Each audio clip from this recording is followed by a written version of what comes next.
lebih spesifiknya sebenarnya dalam topik ini kita akan membahas sejauh mana atau bagaimana peranan Alkitab yang dapat menolong kita dalam menyelesaikan berbagai konflik yang sering muncul terjadi di dalam diri sesama kita, sesama pelayan, atau juga dengan jemaat. Dan juga, ya, bagaimana peranan Alkitab yang sebenarnya bisa kita gunakan dalam menyelesaikan konflik yang terjadi di dalam dunia usaha, pekerjaan, ataupun juga di dalam dunia bisnis.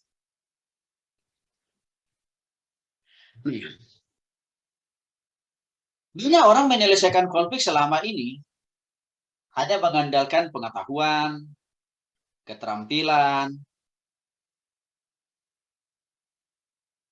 pengalaman, atau juga dengan melibatkan orang lain. Taruhlah misalkan orang lain di sini, orang tua, saudara, bahkan bisa juga orang lain di sini maksudnya melibatkan pihak-pihak lain termasuk di dalamnya pengacara dan lain sebagainya. Pertanyaannya, dengan semua upaya atau cara itu, apakah dengan secara otomatis konflik itu dapat terselesaikan dengan tuntas? Seringkali Bapak Ibu konflik itu juga tidak dapat terselesaikan dengan tuntas. Ya, yang artinya justru melahirkan konflik baru atau masalah baru justru sebenarnya. Maka dalam kesempatan ini, kita mau belajar bagaimana menyelesaikan setiap konflik itu dengan tuntas. Ya, dan juga tidak melahirkan konflik baru di tempat yang baru atau di tempat yang lain. Karena saya katakan tadi penyelesaian konflik dengan mengandalkan pengetahuan, keterampilan, pengalaman, melibatkan orang lain sekalipun, atau lembaga pengadilan agama sekalipun tidak ada juga menyelesaikan tuntas konflik itu. Karena pasti selalu ada ekses negatifnya. Nah, contohnya misalkan Bapak Ibu orang yang berusaha menyelesaikan konflik dengan ujuk-ujuk ke pengadilan.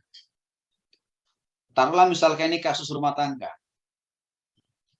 Seringkali tidak disadari oleh kedua belah pihak. Suami dan istri ini, ya, konflik-konflik lain yang muncul. Hanya dengan karena ego masing-masing, kemarahan masing-masing, maka mereka begitu cepat mengambil jalan bahwa pengadilan agamalah cara yang terbaik untuk menyelesaikan konflik itu dengan tuntas. Tapi faktanya tidak tuntas juga itu masalah. Karena masalah konflik yang masalah rumah tangga yang sudah inkrah sekalipun sudah diputuskan oleh pihak pengadilan. Kadang-kadang masih ada juga persoalan lain muncul. Persoalannya apa? Anak seringkali juga menjadi korban akibat dari perceraian yang diselesaikan di meja hijau itu. Ya, anak menjadi korban, tidak punya figur yang sempurna dengan kehadiran, dengan kebersamaan antara papa dan mama. Maka itulah yang mengakibatkan seringkali perilaku anak itu makin menjadi-jadi. Karena mereka kehilangan figur sosok seorang papa atau seorang mama di dalam rumah tangga itu sendiri. Lalu orang berpikir begini, tapi kan si istri bisa menikah lagi, si suami bisa menikah lagi. Itu juga tidak langsung serta-merta menyelesaikan tuntas persoalan anak tadi. Mengapa? Karena kasus yang terjadi hari-hari ini kita melihat juga dalam berbagai media. Ya, ayah tiri pun menghamili anak tirinya juga. Ibu tiri pun, ya, tidak sungkan-sungkannya juga menganiaya bahkan membunuh anak tirinya juga. Jadi di situ kita lihat tidak selesai, tidak tuntas itu konflik. Maka saya melihat Bapak Ibu yang dikasih oleh Tuhan Yesus Kristus, kalau kita mau menyelesaikan konflik itu dengan tuntas, tas, dan tas, saya melihat kita harus kembali kepada sumber solusi yang paling permanen. Kita harus kembali kepada jalan keluar yang paling standar. Tidak lain, tidak bukan. Tuhan sendiri. Mengapa semua masalah, semua konflik itu harus kita adukan, harus kita laporkan, harus kita selesaikan dengan di dalam Tuhan dan kepada Tuhan. Karena Matius pasal 11 ayat 28 mengatakan, marilah kepadaku semua yang letih lesu dan berbeban berat. Aku akan memberikan kelegaan kepadamu. Saya perjelas arti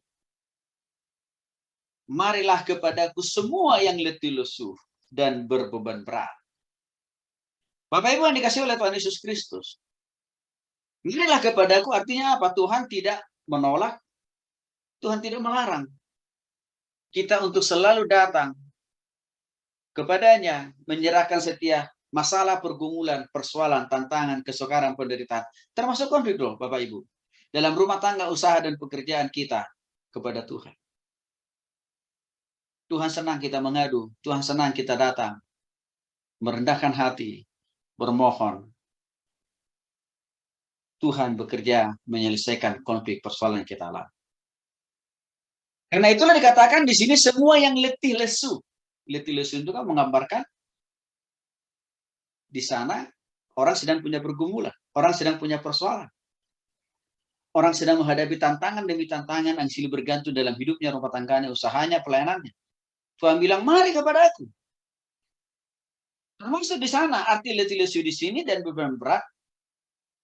Ya, di dalamnya itu bagian daripada sesuatu hal yang sebenarnya ya Tuhan inginkan kita bawa, Tuhan inginkan kita selesaikan di dalam dan bersama dengan Tuhan.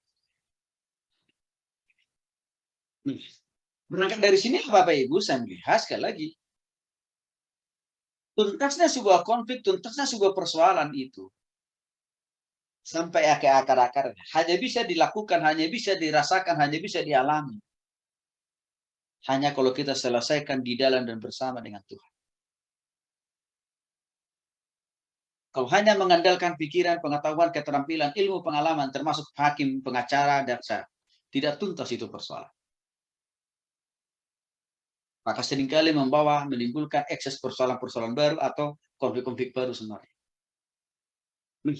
Untuk itulah Bapak Ibu, saya akan dalam kesempatan ini akan saya menjelaskan kepada kita semuanya bagaimanakah peranan Alkitab dalam menyelesaikan konflik yang seringkali terjadi muncul di antara sesama kita. Baik sesama hamba Tuhan, baik sesama pelayan, dan juga kita dengan jemaat. Kalau dalam dunia usaha dan bisnis, kita dengan atasan kita, kita dengan bawahan kita, kita dengan kolega bisnis kita, kita dengan rekanan bisnis kita, kita dengan konsumen kita. Yang pertama, Alkitab mampu memandu, mengontrol, memimpin, dan mengarahkan kita bagaimana strategi menyelesaikan setiap konflik yang terjadi. Nah, untuk itu Bapak Ibu yang dikasih oleh Tuhan Yesus Kristus, ketika kita konsisten membaca, merenungkan, dan melakukan firman Tuhan, di situ sebenarnya kita sedang mau melibatkan Tuhan ikut serta-merta campur tangan dalam menyelesaikan konflik yang kita alami.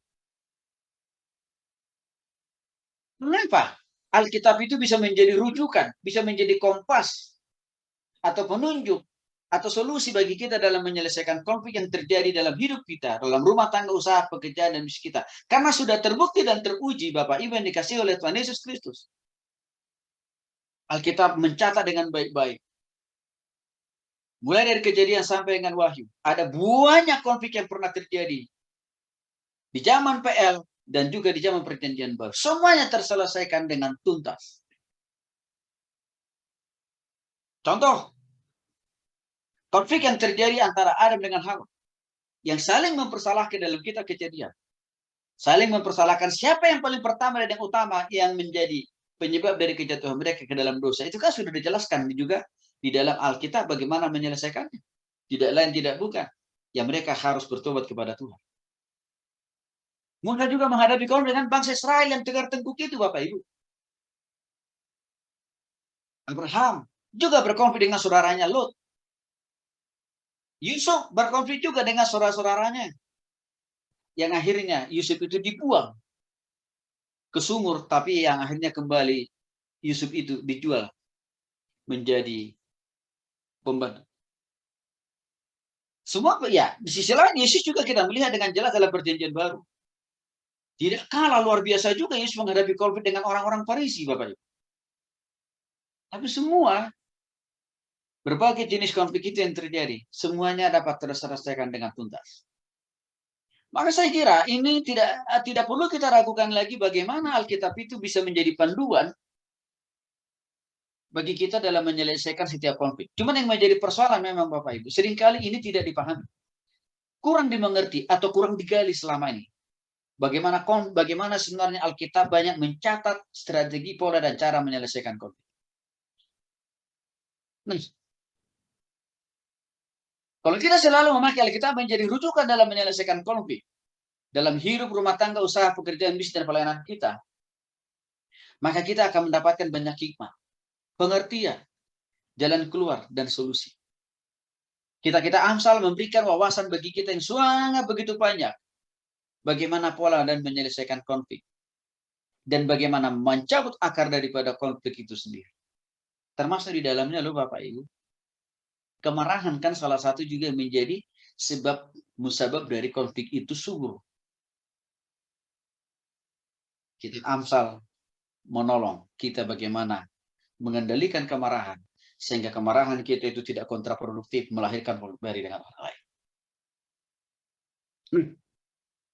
Alkitab menjadi panduan yang paling tepat, paling benar, paling akurat dalam menyelesaikan setiap konflik di dalam kehidupan rumah tangga, usaha, bisnis, pekerjaan kita. Mengapa? Karena Alkitab itu isi hati, isi pikiran, isi perasaan Allah. 2 Timotius 3:16 mengatakan, segala tulisan yang diilhamkan oleh Allah, mulai dari PL sampai dengan Wahyu, berasal dan bersumber dari Allah. Yang bermanfaat, mengajar, membimbing, mendidik, mengevaluasi, dan mendidik orang dalam kebenaran. Jadi, Bapak Ibu yang dikasih oleh Tuhan Yesus Kristus, saya lihat di sini, harusnya kita orang Kristen, waktu kita menghadapi berbagai hirup-pikuk konflik di dalam rumah tangga, usaha, pekerjaan, bisnis, dan pelayanan, harusnya yang pertama kita datangi itu bukan pengacara, tapi Tuhan dulu. Dan dengan kita bertanya kepada Tuhan, karena kita mengadu kepada Tuhan, tentu dengan membaca firman Tuhan, maka firman Tuhan itu akan menerangi hati dan pikiran kita. Apakah konflik ini perlu sesegera mungkin kita sikapi? Bagaimana cara kita mengatasi konflik ini? Karena firman Tuhan itu kan isi hati, isi pikiran, isi perasaan, dan rencana-rencana Tuhan. Maka saya kira tidak ada yang kurang dari Tuhan yang sudah dicatat dalam Alkitab bagi kita dalam menyelesaikan konflik.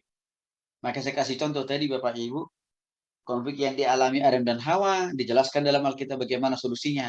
Konflik yang dialami Musa dengan orang-orang yang dipimpin, konflik yang dialami oleh Abraham dengan Lot, konflik yang dialami oleh Yusuf dengan saudaranya, konflik yang dialami oleh Yesus dengan orang-orang Farisi.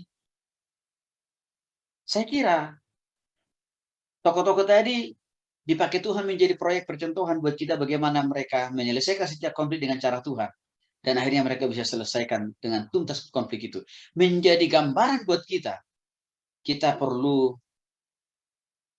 mengambil pola dan contoh yang mereka lakukan dalam menyelesaikan konflik. Dan semuanya itu dicatat oleh Tuhan lewat firman-Nya. Tidak lain tidak bukan. Supaya kita belajar dari kesalahan mereka. Supaya kita tidak mengulangi kesalahan yang sama. Dan akhirnya supaya kita menjadi lebih baik dalam menyelesaikan menghadapi konflik yang ada, Bapak. Jadi, di dalam bagian yang pertama ini, mari kita komitmen dan konsisten membaca, merenungkan, dan melakukan firman Tuhan. Karena itulah yang menjadi sumber hikmat, karena itulah menjadi kompas, karena itulah yang menjadi solusi, karena itulah akan menuntun kita. Kira-kira kita harus meresponi konflik itu dengan cara bagaimana. Firman Tuhan itu akan menolong kita. Kira-kira kita harus mengambil langkah apa? Melakukan apa dalam menyelesaikan konflik itu? Ya. Maka saya melihat Bapak Ibu, betul, saya merasakan betul ya, dampak daripada konsistensi membaca, merenungkan, melakukan firman Tuhan tiap hari itu ya. Saya rasakan itu. Apalagi kalau hubungannya dalam menghadapi konflik. Ya. Saya selalu mendapatkan hikmat dan pengertian dari Tuhan bagaimana saya menghadapi setiap konflik yang ada. Ya, dengan firman Tuhan tadi. Nah, persoalan orang-orang Kristen hari-hari ini, Bapak Ibu, semakin rendah komitmen mereka untuk membaca, merenungkan, dan melakukan firman Tuhan. Sehingga karena begitu rendahnya, ya, maka suburlah konflik di dalam rumah tangga, dalam pekerjaan, dalam pelayanan. Maka dengan suburnya itu, ya, maka semakin bertambah subur juga, ya, masalah-masalah yang ditimbulkannya. Sehingga saya katakan tadi konflik itu tidak selesai. Saya kasih contoh. Di dalam Alkitab kita sudah dijelaskan bagaimana menyelesaikan konflik dalam rumah tangga. Bukan cerai, bukan pengadilan agama. Tapi memaafkan dan mengampuni, kan Bapak Ibu. Nah, tapi hari-hari ini banyak kan orang Kristen langsung mengambil jalan pintas, cerai saja. Dengan mencari dalil-dalil Alkitab yang sebenarnya bukan itu arti dari maksud dari ayat-ayat itu. Yang akhirnya apa? Makin banyak pelanggaran yang dilakukan. Maka Bapak Ibu yang dikasih oleh Tuhan Yesus Kristus. Ya, saya banyak menghadapi kasus-kasus dalam rumah tangga. Ini juga lagi ada yang saya tangani hari-hari ini. Udah di ujung tanduk ini pernikahan mereka. Anak-anaknya sudah bermahasiswa, suami istri ini pengusaha.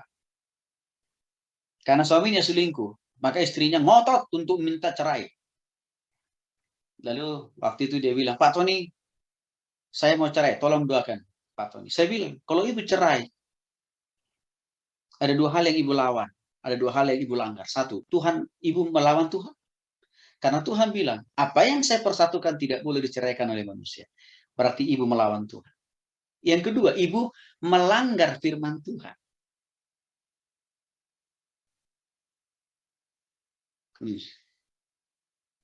Kalau dua ini sudah ibu langgar, maka sudah pasti keputusan yang akan ibu ambil tidak akan pernah mendatangkan kebaikan. Dan tidak akan pernah membuat hidup pribadi ibu walaupun sudah cerai dengan suami lebih baik. Tidak akan pernah. Ingat dan catat baik-baik saja. Lalu akhirnya beliau mengatakan, tapi Pak Tony gimana? Suami saya di depan mata kepala sendiri, saya selingkuh loh Pak. Saya lihat loh istri simpanannya dan sebagainya. Tapi saya bilang begini, saya paham, saya mengerti perasaan ibu. Saya tidak membenarkan tindakan keputusan perilaku suami ibu. Saya hanya sekedar mau menolong, mengingatkan ibu, ayo kembali memakai cara Tuhan, jalan Tuhan, strategi Tuhan dalam mengatasi konflik dalam rumah tangga itu. Prinsipnya, jangan melawan Tuhan, jangan juga melawan firman Tuhan. Saya yakin masalah ibu akan selesai. Saya yakin suami ibu akan kembali kepada ibu. Singkat cerita Bapak Ibu, saya minta ibu ini menyediakan waktu minimal 1 kali sebulan pembinaan dengan saya. Dan puji Tuhan, setelah berbulan-bulan, setiap bulan ibu ini selalu kasih progres laporan ke saya. Dan terakhir saya dengar laporannya adalah, sudah semakin lebih baik suami. Suaminya tidak ada lagi kontak hubungan dengan selingkuhannya. Dan mereka sudah satu rumah. Dan sudah semakin lebih baik. Ini contoh. Bagaimana sebenarnya Alkitab itu dapat membantu dan membimbing kita menyelesaikan konflik yang terjadi. Dalam rumah tangga, usaha, pekerjaan, dan bisnis. Soal yang kedua, Bapak Ibu yang dikasih oleh Tuhan Yesus Kristus. Ya, bahwa telah terbukti dapat menyelesaikan berbagai konflik dalam Alkitab. Maka dengan semua pembuktian itu, dengan semua contoh-contoh itu, harusnya kita orang Kristen mengcopy paste pola dan cara Allah dalam menyelesaikan konflik dalam Alkitab. Contoh, misalkan Kejadian pasal 26 ayat 12 sampai 31. Bagaimana Tuhan menolong Ishak dalam menyelesaikan berbagai konflik dengan orang-orang Filistin dalam hal menggali sumur. Ya. Ishak dan para gembalanya memiliki perjuangan yang pahit dalam menghadapi orang Filistin. Karena setiap kali Ishak dan para gembalanya menggali sumur untuk mereka bisa mendapatkan air minum, orang Filistin itu selalu mengklaim bahwa air yang dihasilkan oleh Ishak dan orang-orangnya selalu disabotase, selalu diklaim, selalu diambil alih, selalu dirampok, selalu dikuasai kembali orang-orang Filistin. Ya, sumur yang mereka gali itu. Dan orang Filistin itu mengklaim air yang dihasilkan itulah air mereka. Dan orang Filistin tidak pernah henti-hentinya bertarung memperebutkan setiap sumur yang digali oleh Ishak dan para gembalanya. Bapak Ibu, ini dikasih oleh Tuhan Yesus dalam menyelesaikan masalah tersebut. Apakah Allah tidur? Apakah Allah berdiam diri? Apakah Allah berpangku tangan? No. Allah memberikan hikmat dan kekuatan dan kuasa bagi Ishak. Sehingga tiba-tiba saja hati dan pikiran orang-orang Filistin yang tadi hanya mau merampok sumur yang digali. Ya. Sekali lagi Bapak Ibu, ya, di tengah-tengah tekanan pergumulan, himpitan yang dialami oleh Ishak tadi, saya katakan tadi, Tuhan itu hadir, Tuhan itu datang. Tuhan tidak membiarkan situasi dan keadaan itu terus menghimpit Ishak dan juga orang-orangnya.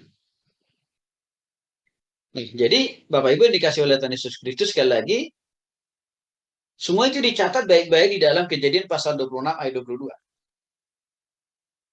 Di sana dikatakan ketika para gembala Ishak menggali sumur lain, orang-orang Filistin tidak lagi melawan mereka. Yeah. Kenapa? Orang Palestina itu tidak lagi merampok, tidak lagi menjajah, tidak lagi menguasai setiap sumur yang digali oleh Ishak dan juga orang-orangnya. Karena Tuhan ya menjamah hati, mengubahkan hati orang-orang Palestina itu. Karena Tuhan bekerja di dalam diri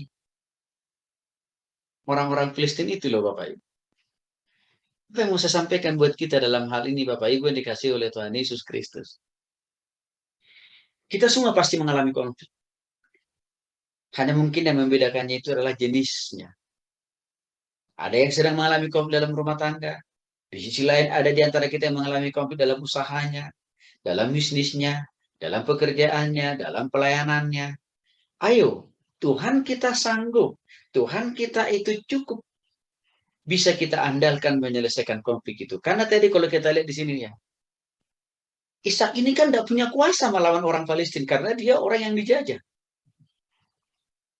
Apalagi tanah, sumur yang dia gali itu kan bukan di tanahnya sendiri. Di tanah orang Palestina kan sangat lemah posisinya. Tapi waktu Ishak konsisten mengalir, berseru dan bermohon dan bergantung secara total kepada Tuhan. Tuhan mendengar doanya, Tuhan mendengar seruannya, Tuhan mendengar permohonannya. Disitulah Tuhan juga bekerja, mengubah hati, melembutkan hati, mengontrol dan mengendalikan hati pikiran orang Palestina.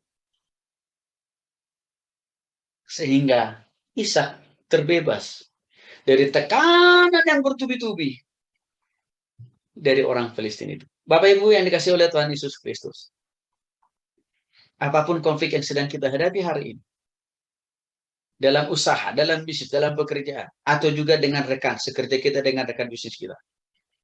Jangan pernah malas mengadu sama Tuhan. Jangan pernah ya meragukan pertolongan Tuhan. Konsisten memohonkannya, konsisten mendoakannya dari waktu ke waktu, konsisten berseru kepada Tuhan. Pembelaan Tuhan akan datang bagi Bapak Ibu Saudara. Bapak Ibu, saya juga sedang mengalami konflik ini. Ini baru terjadi, masih sampai sekarang kok konfliknya.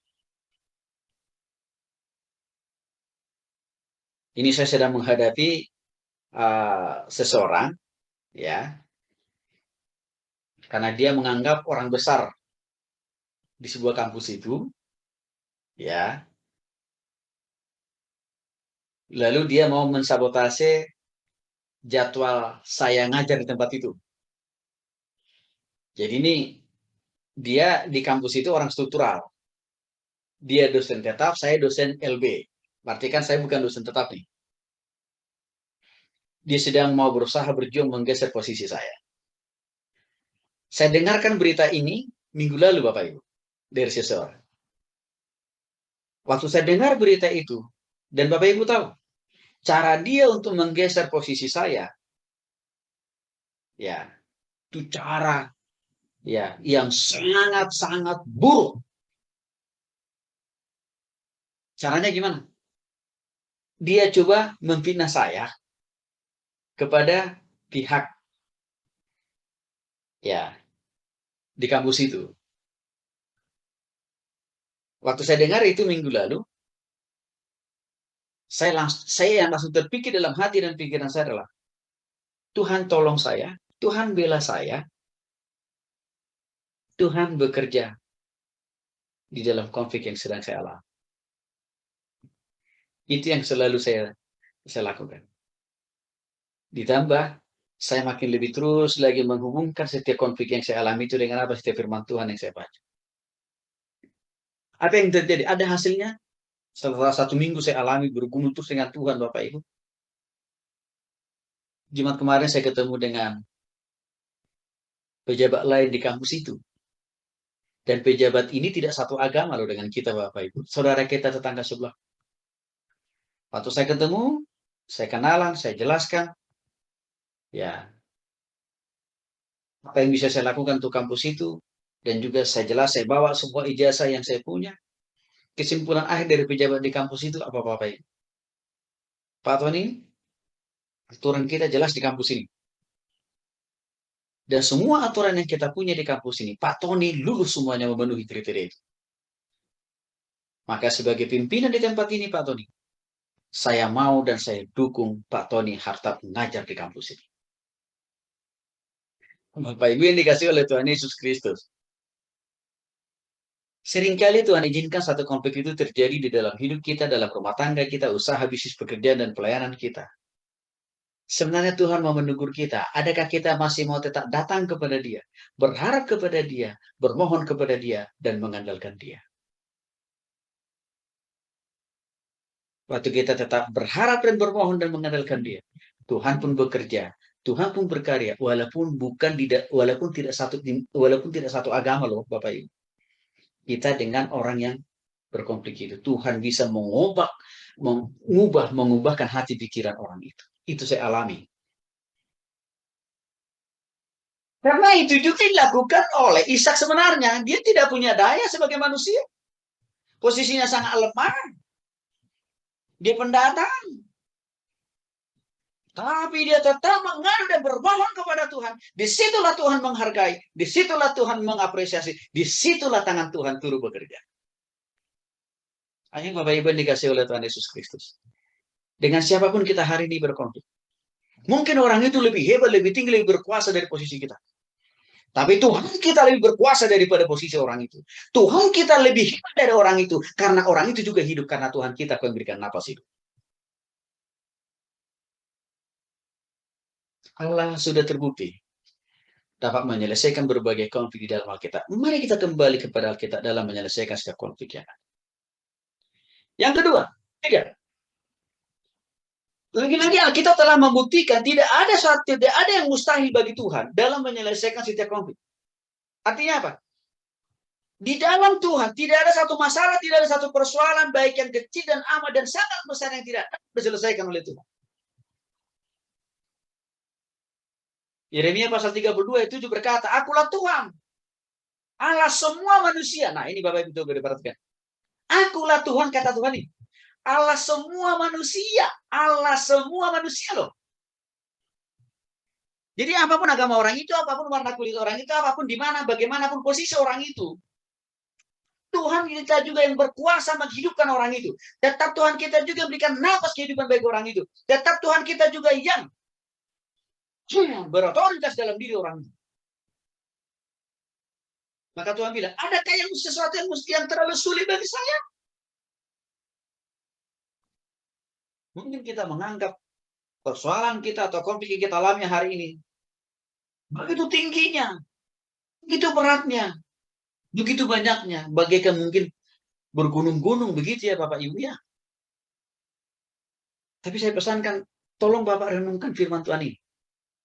Kulah Tuhan, kata Tuhan, Allah semua manusia. Apakah ada sesuatu yang terlalu sulit bagi saya? Enggak ada. Yang ini juga loh Bapak Ibu yang selalu saya pegang, yang selalu saya iman, yang selalu saya percayai. Waktu saya menghadapi konflik dengan siapa? Termasuk yang saya katakan tadi. Posisi saya sangat lemah. Karena kenapa? Saya bukan dosen tetap di situ. Saya hanya dosen LB yang siap sedia tertendang setiap saat kan gitu. Tapi tiba-tiba saja Tuhan bela saya lewat siapa? Lewat orang lain yang tidak satu agama, tidak satu keyakinan, tidak satu suku juga loh Bapak Ibu. Dan saya belum pernah kenalan dengan dia. Dan saya merasakan kemarin Roh Kudus bekerja luar biasa dalam perbincangan, dalam percakapan kami. Hebatnya kita punya Tuhan. Ya. Misalkan Bapak Ibu, Allah membantu Yusuf dalam menyelesaikan konflik yang amat dan sangat sulit yang dialaminya sehubungan dengan saudara-saudaranya, kan? Konflik yang dialami Yusuf pertama kali itu kan bukan Tante Potifar, bukan. Bukan dengan Om Potifar, bukan. Dengan saudaranya kok. Siapa? Adik-adik ya, kakak-kakaknya. Artinya apa? Seringkali orang bertanya begini, Pak Tony, usus punya usus, sebenarnya kita itu paling berpotensi berkonflik dengan siapa? Saya bilang dengan orang terdekat. Jadi kamu usah berpikir jauh-jauh dulu. Orang terdekat. Siapa Pak Tony? Istri. Suami. Siapa lagi? Anak. Terus siapa lagi? Kakak beradik.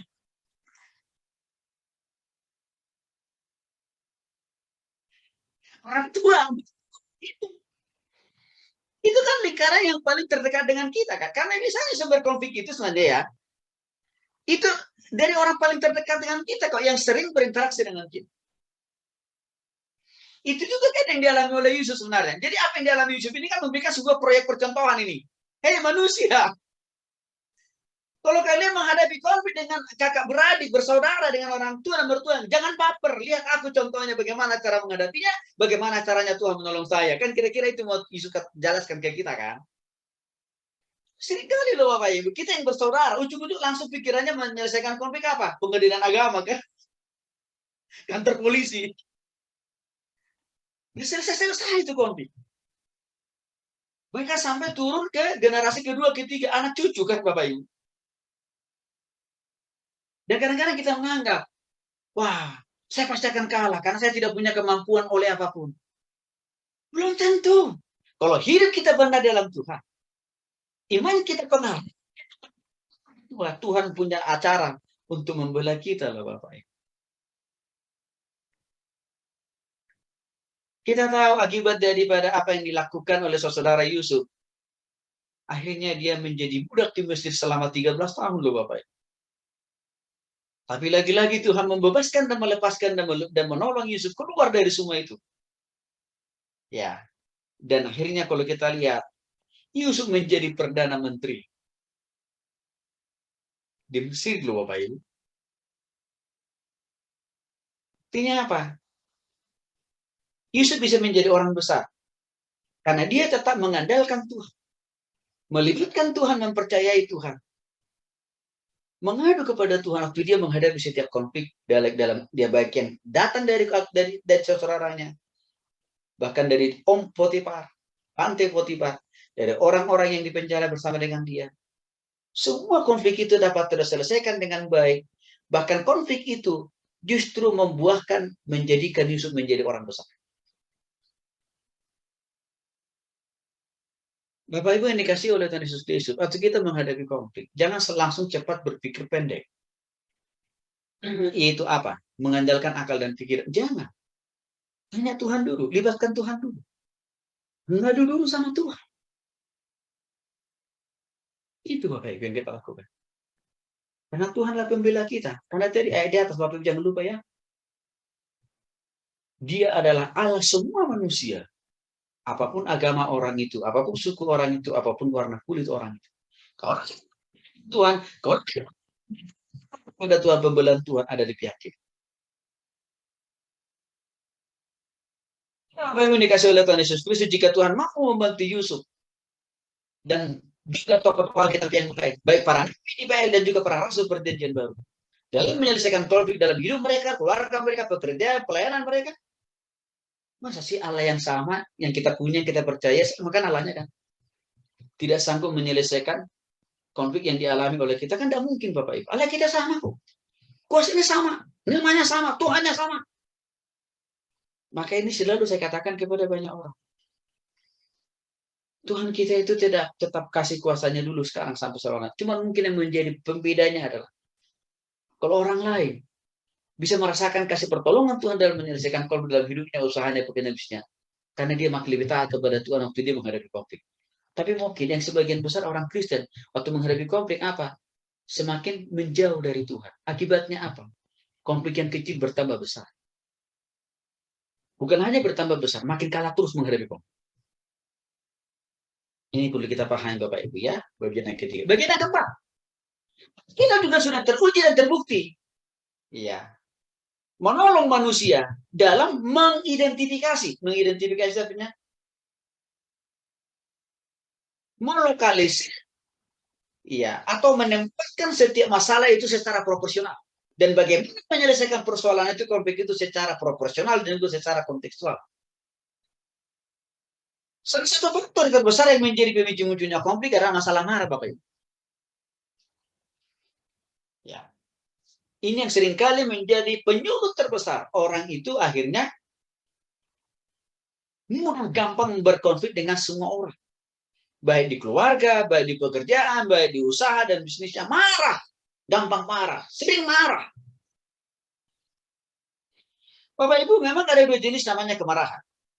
Satu, ada namanya kemarahan negatif yang artinya ya dalam bahasa lain, kemarahan yang destruktif. Ini tidak boleh kita pelihara. Ini tidak boleh kita pakai dalam hidup ini. Karena kenapa?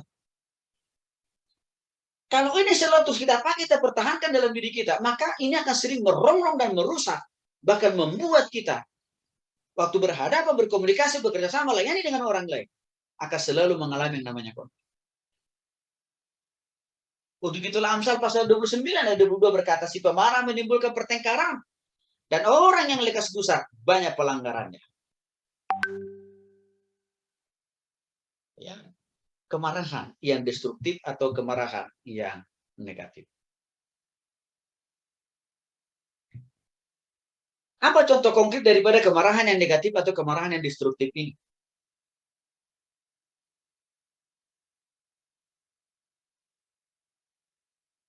Misalkan Bapak Ibu, kita mendengar kita dituduh seseorang negatif tentang negatif ya. Tapi informasi itu kita dengar dari orang keempat, kelima, keenam, bukan dari orang pertama. Lalu langsung kita percayailah itu informasi itu, lalu kita telan mentah-mentah, lalu langsung marah-marah. Waktu dengar informasi itu, lalu kita hampiri orang itu, meluapkan kemarahan kita. Akhirnya apa? Kita yang masuk penjara, orang itu tidak masuk penjara. Ini adalah bentuk kemarahan yang destruktif atau negatif. Mengapa? Karena kita tidak pernah melakukan cek and recheck dulu kan Bapak Ibu. Apakah informasi yang kita dengar dari si B, C, D, E, X itu benar seperti itu? Tapi kita langsung percaya begitu saja. Harusnya kan kita cek and recheck dulu dong kepada orang bersangkutan. Benarkah dia pernah menuduh kita tentang sesuatu yang negatif? Kan harusnya itu yang kita lakukan. Jadi, ini harus hati-hati kita Bapak Ibu. Karena kemarahan yang destruktif atau negatif ini dapat menyebabkan mendorong seseorang untuk bertengkar. Awalnya sih melalui komunikasi. Tapi tidak jarang, ini bisa akan melahirkan masalah baru, yaitu apa? Penganiayaan dan bahkan juga pembunuhan Bapak Ibu. Kemarahan yang tidak terkontrol menyebabkan rasio kita seringkali menjadi lumpuh untuk menganalisis, ya, untuk melakukan cek and recheck. Apakah memang informasi yang kita dengar itu benar seperti itu, ya, yang disampaikan si A. Itu tidak lagi kita pakai akal dan pikiran kita dengan normal, dengan sehat. Karena kenapa? Langsung kita tersulut oleh amarah, kan gitu. Jadi jangan mudah, jangan langsung marah-marah dulu kalau kita mendengar sesuatu hal negatif. Harusnya kita identifikasi dengan cara lakukan cek and recheck. Tanya orang itu, benarkah dia bisa menyampaikan itu? Karena kadang-kadang kan Bapak Ibu, ya ada juga kadang-kadang orang ada apa menambah-nambahin atau mengurangin kan gitu. Maksud informasi itu sebenarnya bukan begitu, tapi sampai karena udah terlalu banyak orang dengar, ya udah itu makin bertambah-tambah. Jadi Bapak Ibu yang dikasih oleh Tuhan Yesus Kristus, kemarahan tidak ada. Kalau kemarahan kita tidak terkontrol dalam mendengar, merespon semua masalah, ya maka akan sulit bagi kita berpikir jernih, berpikir terang, ya dalam melokalisir, dalam menempatkan, dalam mencari akar daripada konflik itu sendiri, yang sehingga mengakibatkan akhirnya konflik-konflik yang baru. Nih, saya menjelaskan lebih lanjut Bapak Ibu dikasih oleh Tuhan Yesus Kristus. Ada beberapa hal yang perlu kita perhatikan dan kita gunakan supaya kemarahan itu jangan menjadi penyulut, penyumbang bagi kita di dalam menghadapi konflik.